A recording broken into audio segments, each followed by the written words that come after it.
Assalamualaikum warahmatullahi wabarakatuh.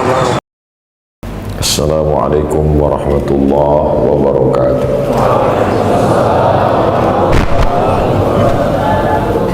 Allahu Akbar, Allahu Akbar, Allahu Akbar, Allahu Akbar. Asyhadu an la ilaha illallah.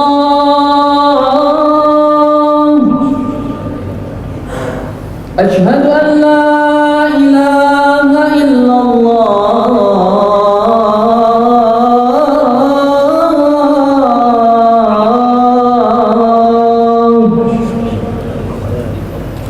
Asyhadu anna Muhammadar Rasulullah.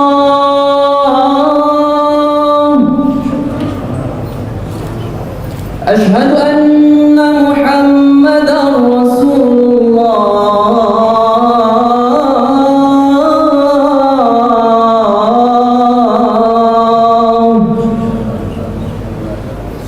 Hayya 'alas salat.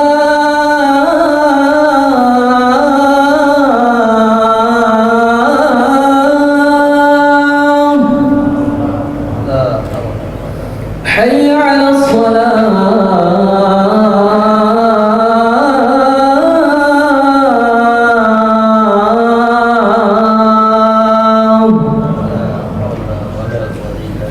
حي على الفلاح.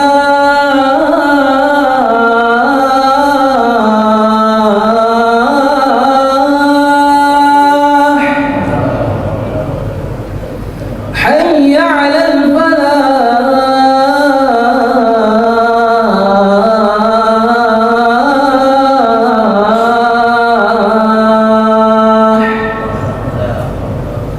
Allahu Akbar, Allahu Akbar. La ilaha illallah.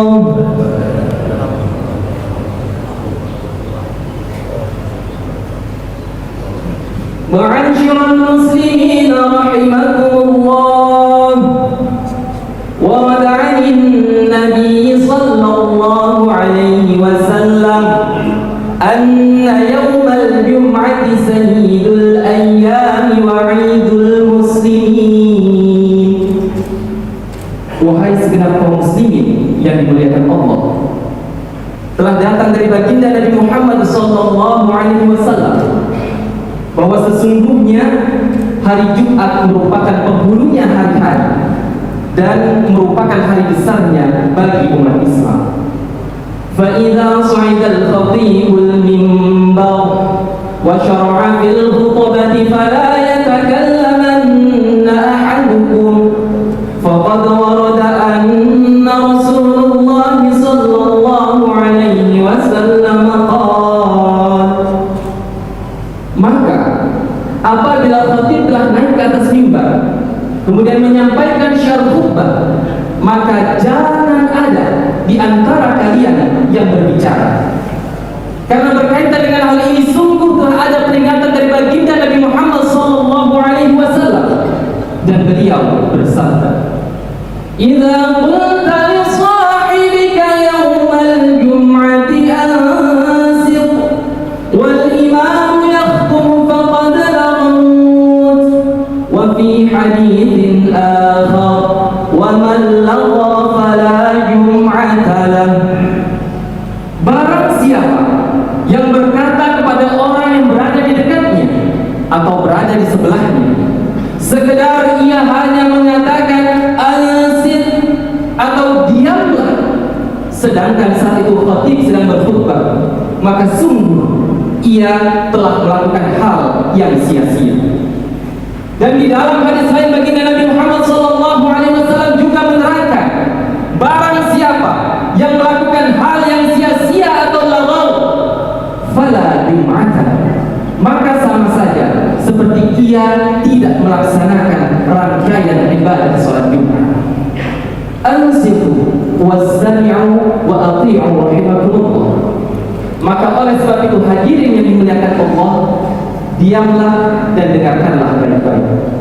أنصتوا واستمعوا وأطيعوا رحمكم الله أنصتوا واستمعوا وأطيعوا رحمكم الله. Alhamdulillah wassalatu wassalamu ala Rasulillah Sayyidina wa Maulana Muhammad ibn Abdullah wa ala alihi wa sahbihi wa man tabi'ahu wa mawalah.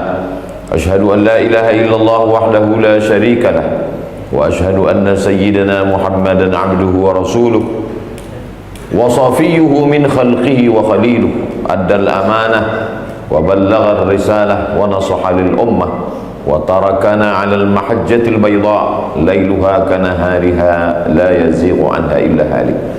Allahumma salli 'ala sayyidina Muhammadin an-nabiyil ummi wa 'ala alihi wa sahbihi wa barik wa sallim. Qala Allah ta'ala fil Qur'anil 'azim wa huwa asdaqul qailin. A'udzu billahi minasy syaithanir rajim. Ya ayyuhalladzina amanu taqullaha haqqa tuqatih wa la tamutunna illa wa antum muslimun. Wa qala ta'ala fi ayatin ukhra, ya ayyuhalladzina amanu taqullaha wa qulu qawlan sadida yuslih lakum a'malakum wa yaghfir lakum dhunubakum wa man yuti'illaha wa rasulahu faqad faza fawzan 'azima. Ibadallah, usikum wa nafsi bi taqwallah wa ta'atihi faqad fazal muttaqun. Hadirin jamaah Jumat yang dimuliakan Allah Subhanahu wa ta'ala. Dari sekian banyak nabi yang kita sebut namanya di dalam salat, tentu saja nama nabi kita Allahumma salli ala sayyidina Muhammad wa ala ali sayyidina Muhammad. Namun setelah itu adalah nama nabi kama sallaita ala sayyidina Ibrahim wa ala ali sayyidina Ibrahim. Diulang sekali lagi, kama barakta ala sayyidina Ibrahim wa ala ali sayyidina Ibrahim. Bahkan Syekh Ali Jum'ah mengatakan salawat yang paling afdal adalah salawat Ibrahimiyah yang ada Nabi Ibrahim di dalamnya. Salawat ini disebutkan dalam Sahih Al-Bukhari, Sahih Muslim. Allahumma salli ala sayyidina Muhammad wa ala ali sayyidina Muhammad kama sallaita ala sayyidina Ibrahim wa ala ali sayyidina Ibrahim. Allahumma barik ala sayyidina Muhammad wa ala ali sayyidina Muhammad kama barakta ala sayyidina Ibrahim wa ala ali sayyidina Ibrahim fil alamina innaka Hamidum Majid. Mengapa Nabi Ibrahim? Tentulah banyak alasan yang dikemukakan para ulama. Di antaranya supaya kita mengambil hikmah dari kehidupan Nabi Ibrahim alaihissalam. Ujian pertama, Nabi Ibrahim berhadapan dengan Azar. Wa idh qala Ibrahim li abihi Azar. Ingatlah ketika Ibrahim berkata kepada Azar, atattakhidhu asnaman alihah, mengapa engkau menjadikan patung-patung berhala itu sebagai Tuhan-Tuhan? Apa jawab Azar? La illam tantahi, kalau kau tidak berhenti menceramahi aku, melarang aku, la arjumannaka, aku akan melemparmu pakai batu sampai mati. Wahjurni maliya, tinggalkan aku untuk selamanya. Bermusuhan dengan lawan itu biasa, berkelahi dengan musuh itu pun biasa, tapi mesti menghadapi ayah sebagai asal kejadian, penyebab wujud ke atas dunia setelah ciptaan Allah. Maka sesungguhnya itulah yang dihadapi oleh Nabi Ibrahim alaihissalam. Ketika kata-kata Azar itu amat sangat kasar, la arjumannaka, aku akan lempar engkau pakai batu sampai mati. Wahjurni maliya, tinggalkan aku. Apakah Nabi Ibrahim membalas, menjawab dengan kata-kata kasar?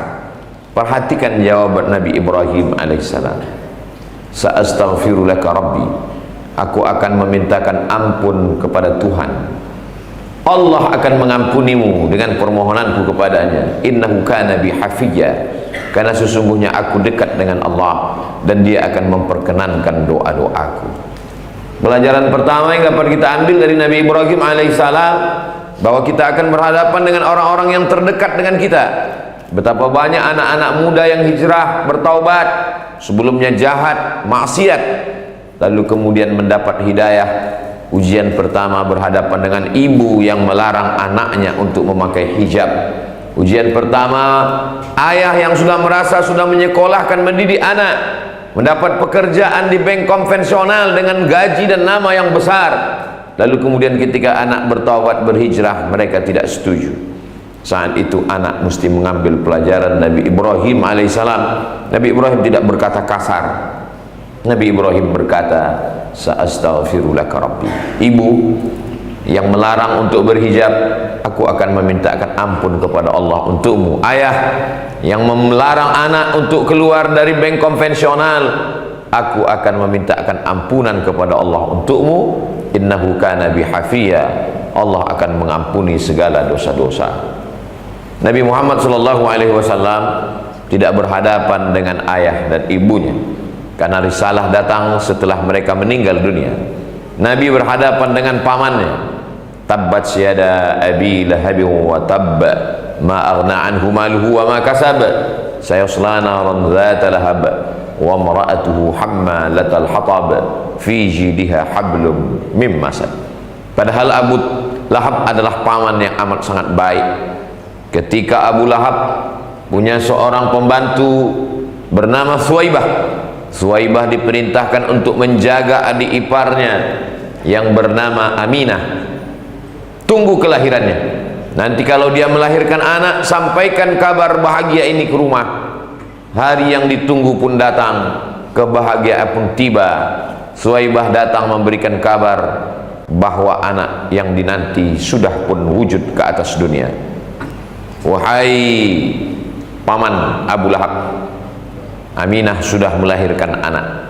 Maka pada saat itu apa kata Abu Lahab? Sejak hari ini engkau tidak lagi menjadi hamba sahaya. Engkau bebas dari perbudakan. Engkau tidak lagi menjadi seorang budak. Engkau bebas, wahai Suwaibah. Begitulah senangnya hati Abu Lahab mendapatkan keponakan bernama Muhammad sallallahu alaihi wasallam yang baru saja dilahirkan oleh Aminah. Kapan Abu Lahab itu marah? Abu Lahab marah setelah Nabi Muhammad sallallahu alaihi wasallam mendapatkan wahyu. Dia kumpulkan semua paman-pamannya, bibi-bibinya di depan Bukit Sofa. Lalu Nabi berdiri dan berkata kepada semua penduduk Makkah, "Wahai penduduk Makkah, andai aku katakan bahwa aku sudah mendapatkan wahyu dari Allah, apakah kalian percaya?" Mereka menjawab, "Kami percaya bahwa di belakang Bukit Sofa, di belakang Jabal Abi Qubais, ada musuh yang akan menghantam kota Makkah. Kami percaya, sadaqnaka ya Muhammad. Dari kecil kami sudah menggelar engkau Al-Amin. Tapi kalau engkau katakan engkau mendapat wahyu, malaikat Jibril membawa ayat kepada engkau." Maka saat itu apa kata Abu Lahab? "Tabban laka ya Muhammad, celakalah engkau." Maka Allah membalas dengan menurunkan ayat, "Tabbat yada abi lahab wa tab." Celakalah kedua tangan Abu Lahab. Ma aghna anhu maluhu, hartanya tidak bisa menolong. Wa ma kasab, perbuatan amalnya tidak bisa membantu. Wa imra'atuhu hammalatal hatab, istrinya akan membawa kayu bakar, karena istri inilah yang membawa berita adu domba memusuhi Nabi berserta dakwah para sahabat radhiyallahu anhum ajmain. Sayasla naran dzata lahab wa imra'atuhu hammalatal hatab, fi jidha hablum mim masad. Inilah ayat yang paling sempurna untuk Abu Lahab. Kedua tangannya, pekerjaannya, hartanya, istrinya, semua dilaknat Allah subhanahu wa ta'ala. Kita semua menghadapi ujian orang-orang terdekat, maka kita mesti berkaca dan melihat bagaimana Nabi Muhammad SAW dan Nabi Ibrahim alaihissalam.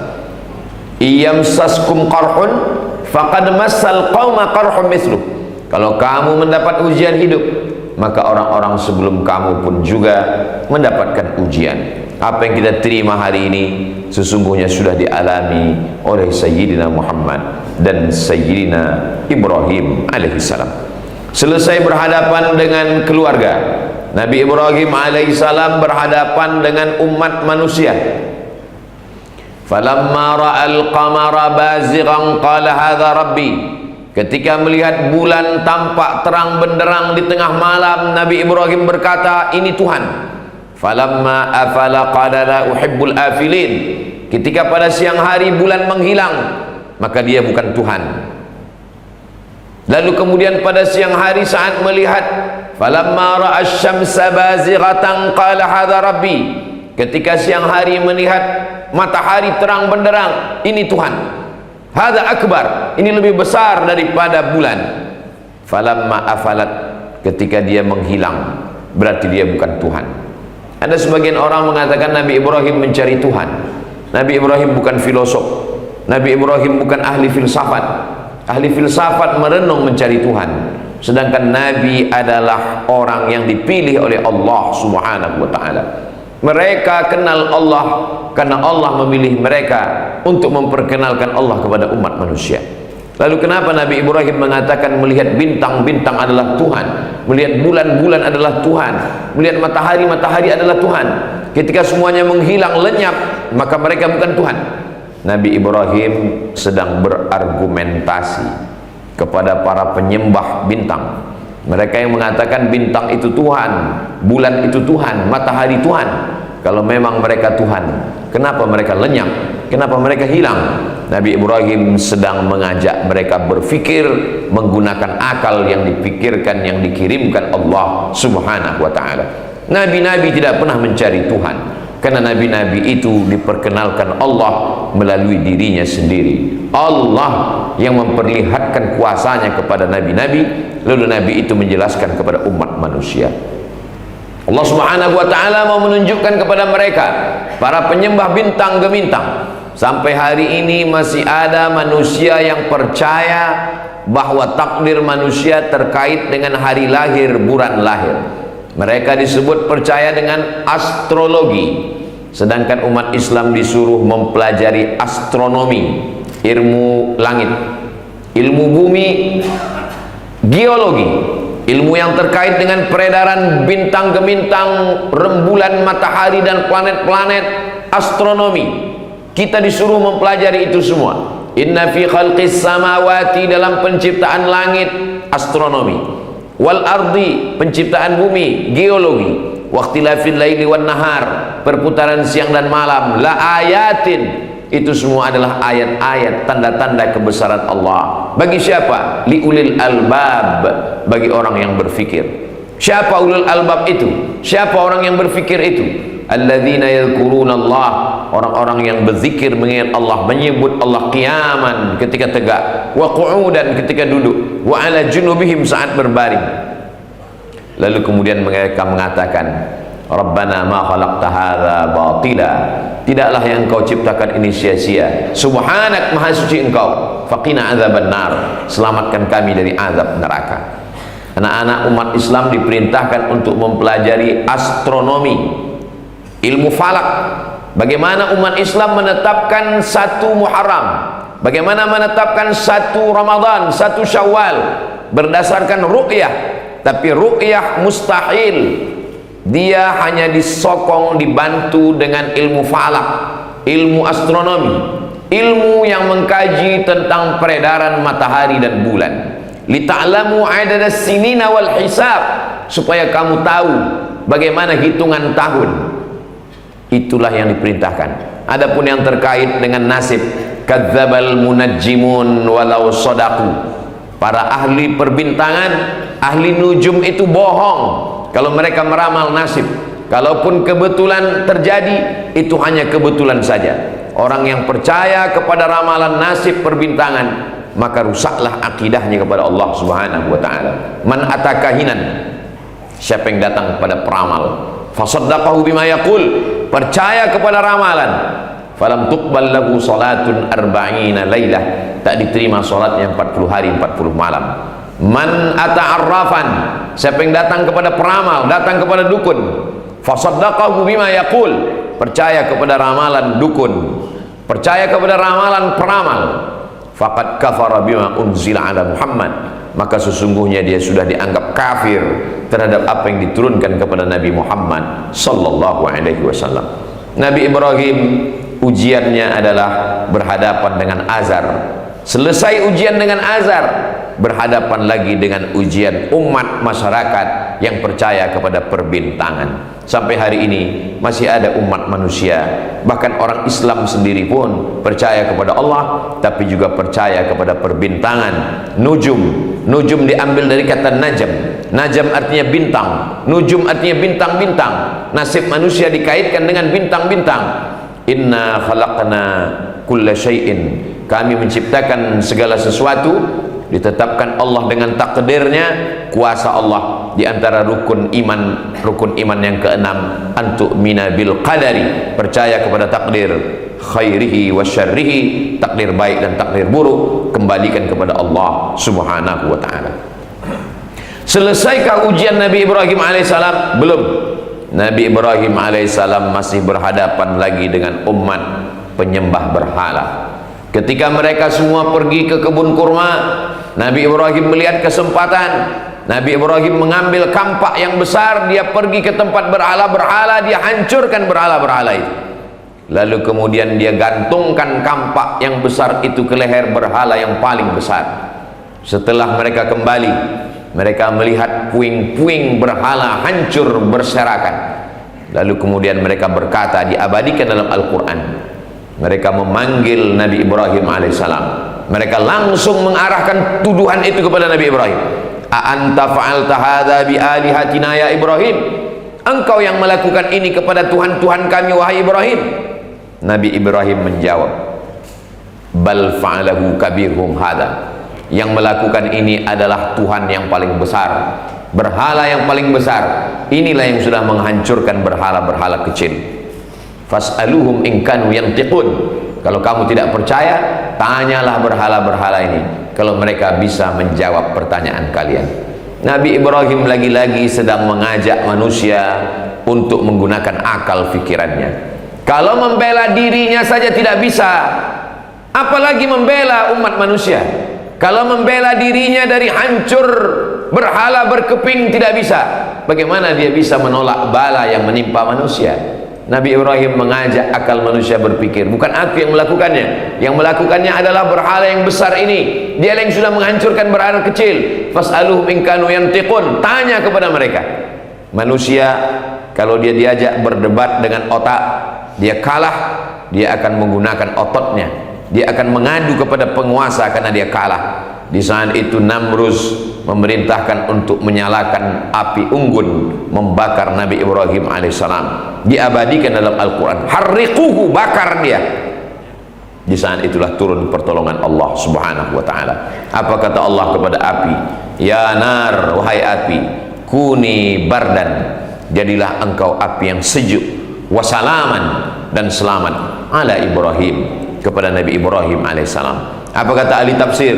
Andai Allah mengatakan ayat ini hanya sampai bardan, kuni bardan, maka akan meninggal Nabi Ibrahim dalam keadaan beku kedinginan. Tapi Allah menyebutkan kuni bardan wasalaman, jadilah engkau sejuk dan sejukmu itu tidak memudaratkan.